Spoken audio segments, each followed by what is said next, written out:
Dear students, in this session we will discuss the topic resolution of racemic mixture. तो सबसे पहले इससे पहले हम completely डिस्कस कर चुके हैं कि व्हाट द रेजिमिक मिक्सचर रहा। तो रेजिमिक मिक्सचर हम ऐसे मिक्सचर को कहते हैं जिसमें 50% जो है वो डी आइसोमर हो और 50% एल आइसोमर हो, या 50% डी एनेंशियोमर और 50% एल एनेंशियोमर हो।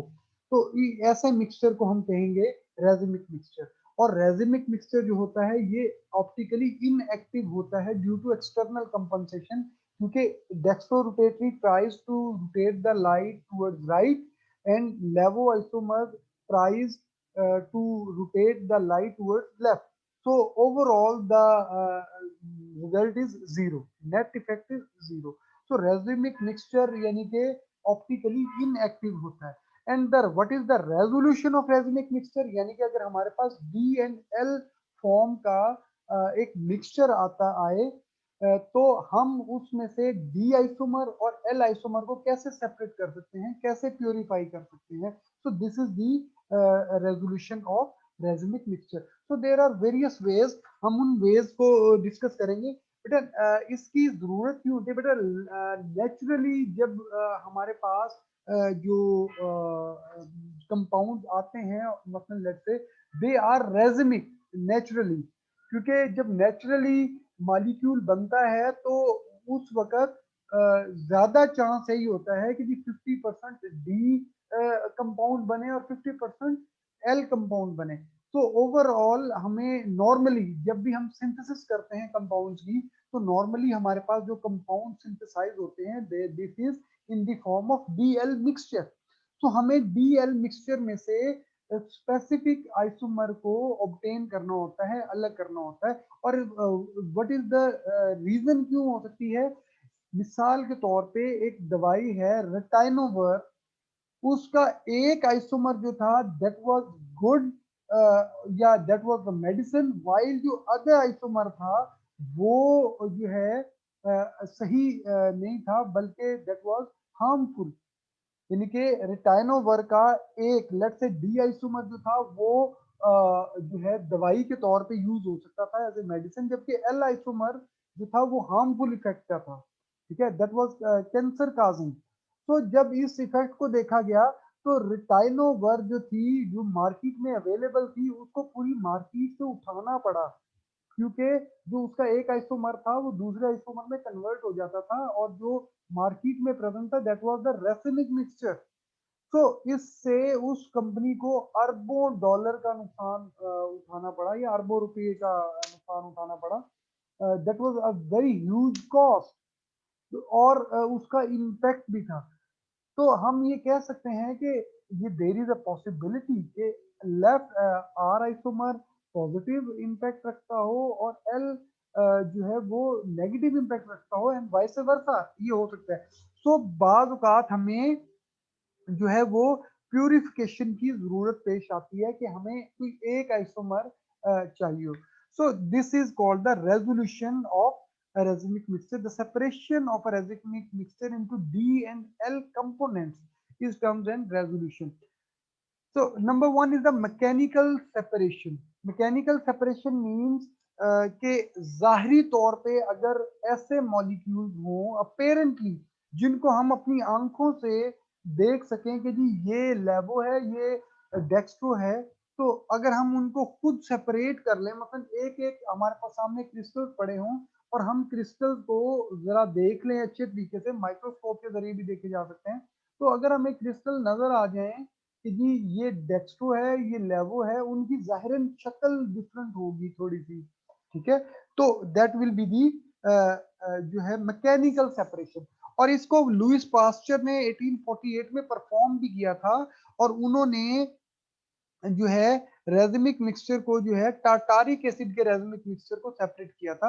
अगर आप अपेरेंटली देखें तो ये जो है रेजिमिक मिक्सचर, ये दो फॉर्म्स हैं, one of them is D and other is L form. तो इसमें अपेरेंटली थोड़ा सा शेप में डिफरेंट था, तो दो फॉर्म्स को अलग किया जा सकता है with the help of spatula या आप एक एक जो है क्रिस्टल को पकड़ के सेपरेट करते थे, बट ये मेथड हर एक पे अप्लाई करना बहुत डिफिकल्ट है। इसके लिए क्या चीज़ है कि जी एक तो क्रिस्टल बड़े हों, एनफ साइज में हों that we can see at least in the microscope or with the naked eye, and other is that the both isomers must have distinct crystals, यानी कि दोनों डी फॉर्म और एल फॉर्म के जो क्रिस्टल्स हैं वो डिस्टिंक्ट होने चाहिए ताकि उनको हम देखा जा सके। And the second method is the biochemical method that was identified by the Louis Pasteur in 1858। इस मेथड में क्या था जी कि देखिए जो एंजाइम्स होते हैं they are very specific, they are stereo specific as well, यानी कि अगर कोई जो एंजाइम है वो एक आइसोमर के साथ, लेट्स से डी आइसोमर के साथ अगर वो रिएक्ट करता है तो वो एल आइसोमर के साथ रिएक्ट नहीं करता, ठीक है।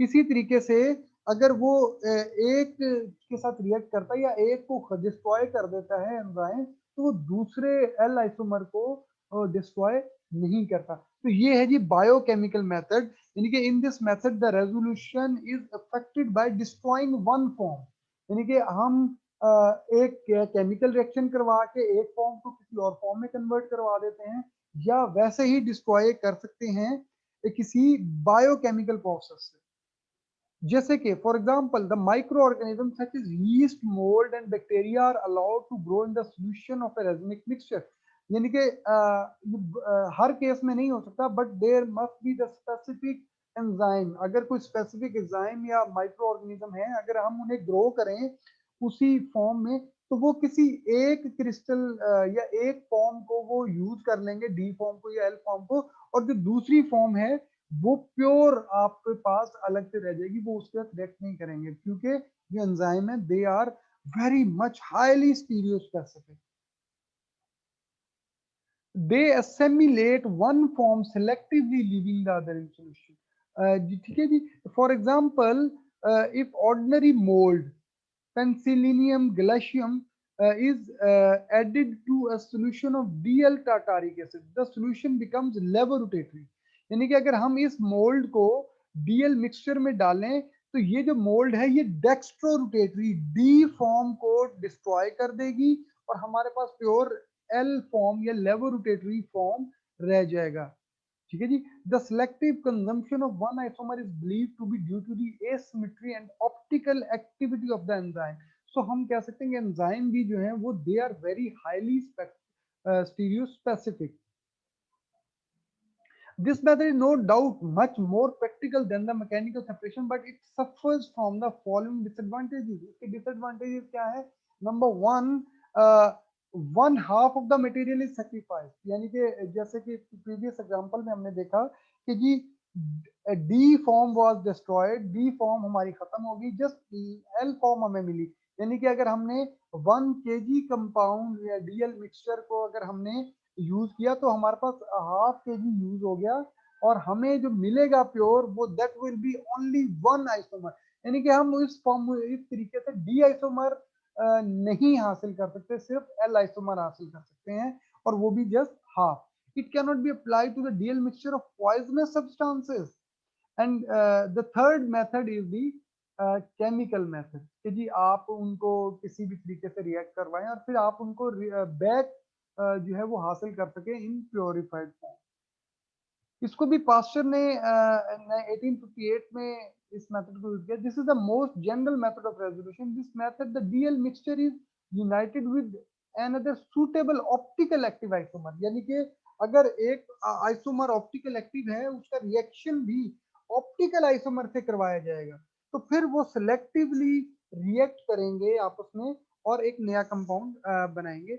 when the product are no longer mirror image isomers and may be separated by crystallization, यानी कि जब वो आपस में रिएक्ट करेंगे तो अब ऑप्टिकल एक्टिविटी नहीं रहेगी उनकी, क्योंकि वो रिएक्ट करके नया कंपाउंड बना लिया, तो फिर हम उनको मैकेनिकली सेपरेट कर सकते हैं। For example a solution of racemic lactic acid may be treated with an optical active base such as alkaloid L-brucine। ये बहुत फेमस एग्जांपल है जिसमें हम racemic mixture of lactic acid को एल ब्रूसीन से रिएक्ट करवाते हैं। तो देखिए डी भी एल ब्रूसीन के साथ रिएक्ट कर गया है और एल फॉर्म भी एल ब्रूसीन के साथ रिएक्ट कर गई। The relation of the configuration of two salts may be explained by the following illustration. Suppose the two enantiomorphic forms of lactic acid are represented by this symbol. Let's say this is D lactic acid and this is L lactic acid. ठीक है जी। अब ये D ब्रूसीन से react किया है और इसने L ब्रूसीन से रिएक्ट किया है। ठीक है। और इनको हम इस तरीके से अगर हम डी ब्रूसीन और एल ब्रूसीन को शो करें तो फाइनली हमारे पास ये जी एल ब्रूसीन और डी लैक्टिक एसिड लैक्टेट होगा।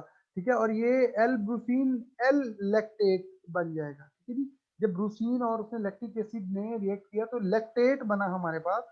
तो इसको हम कह देंगे L brucine D lactate lactate और this one is L brucine L lactate. यानी कि हमने एक जो है वो ऑप्टिकल एक्टिव जस्ट हमने इसको यूज किया एल ब्रूसीन को, हमने इसको यूज नहीं किया। तो सिर्फ जस्ट एल ब्रूसीन को जब हमने लैक्टिक एसिड से रिएक्ट करवाया तो हमारे पास ये जो है वो फॉर्म हमारे पास बनी। So inspection of the configuration of the two salts show that they are not enantiomorphic. अब ये enantiomorphic नहीं है, therefore they have different solubility in water. जी अब मैं आपको एक और यहाँ पे चीज बताता चलूं कि जो एनेंशियोमर्स होते हैं उनकी तकरीबन फिजिकल प्रॉपर्टीज और केमिकल प्रॉपर्टीज तकरीबन सेम होती हैं, जबकि जो डायस्टीरियो आइसोमर्स हैं उनकी फिजिकल प्रॉपर्टीज एंटायरली डिफरेंट होती हैं। केमिकल प्रॉपर्टीज भी डिफरेंट होते हैं लेकिन फिजिकल प्रॉपर्टीज बहुत ज्यादा डिफरेंट होती हैं। तो इस मेथड में हमने क्या किया है, हमने एनेंशियोमर्स को कन्वर्ट कर दिया है डायस्टीरियो आइसोमर्स में। I repeat that in this method by reacting both L lactic acid and D lactic acid with L brucine, सिर्फ हमने एक एल ब्रूसीन के साथ जब हमने लैक्टेट बनाया है तो अब हमारे पास जो प्रोडक्ट है दैट इज डायस्टीरियो आइसोमर्स।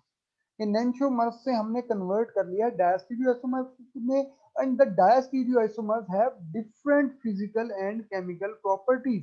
सो जब उनकी different physical and chemical properties हैं लाइक अगर आप इसमें देखें ये जो सॉल्ट है ये solubility in water is different.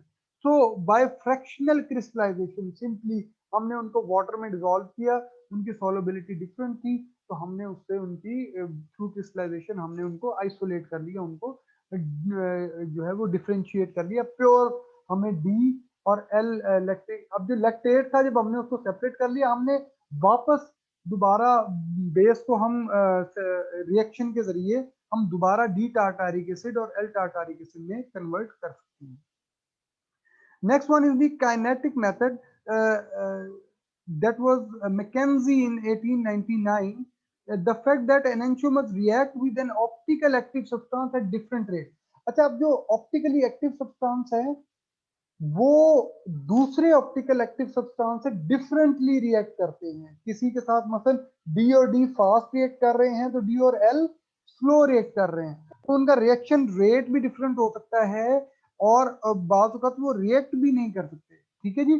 तो for example L menthol that is an alcohol reacts faster with D mandelic acid.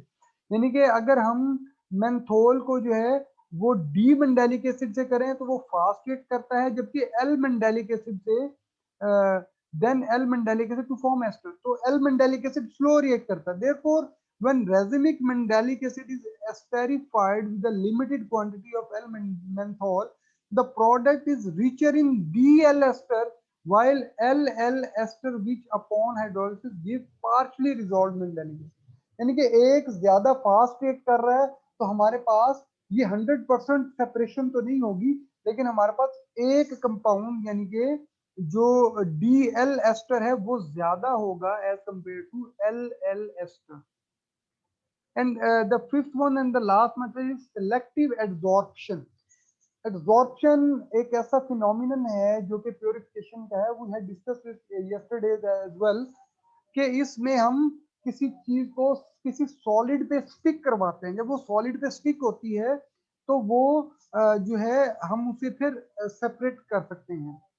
यानी कि अगर एक आइसोमर जो है एक एनेंशियोमर डी हो या एल हो वो एड्सॉर्ब हो जाए और दूसरा एड्सॉर्ब ना हो तो इस तरीके इस मेथड को हम सेलेक्टिव एब्जॉर्प्शन कहेंगे। Sometime resolution may be achieved by passing a solution of racemate over a column of finely powdered optically active absorbent. अब यहाँ पे क्या है जी, अगर हमारे पास एब्जॉर्बेंट भी ऑप्टिकली एक्टिव है और हमारे पास डीएल मिक्सचर है, तो चूंकि डीएल मिक्सचर का ऑप्टिकल एक्टिव सब्सटेंस से केमिकली बिहेवियर भी डिफरेंट होता है, फिजिकली बिहेवियर भी डिफरेंट होता है, तो वो एब्जॉर्प्शन भी उस पर सिलेक्टिवली करेंगे। एक ज्यादा एब्जॉर्ब होगा और एक कम एब्जॉर्ब होगा, या रेट उनका एब्जॉर्प्शन का डिफरेंट होगा, या ऐसे भी हो सकता है कि एक कंप्लीटली एब्जॉर्ब हो जाए और दूसरा बिल्कुल एब्जॉर्ब ना हो। सो इन दिस वे हमें पार्शली या कंप्लीट जो है वो रेजोल्यूशन हासिल हो सकती है। तो these are the 5 different method to resolute for the resolution of racemic mixture, यानी कि हम रेजमिक मिक्सचर में से डी एंड एल फॉर्म को प्योरली हम कैसे सेपरेट कर सकते हैं। That was our topic and hope you understood it well.